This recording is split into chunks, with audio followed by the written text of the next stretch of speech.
చాలా సంతోషంగా ఉందమ్మా ఈవేళ.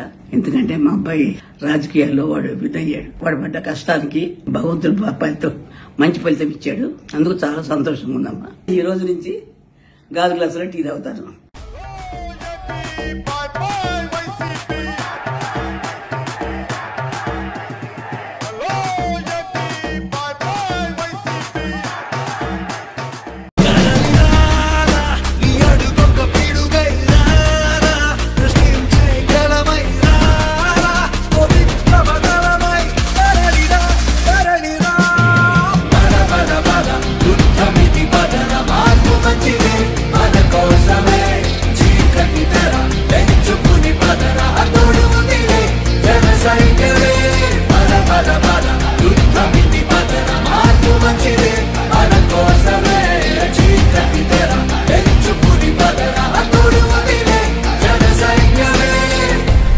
సముద్రం ఒకటి కాళ్ళ దగ్గర కూర్చొని మొరగదు, తుఫాను ఒకడికి చిత్తం అంటాం ఎరగదు, పర్వతం ఎవ్వడి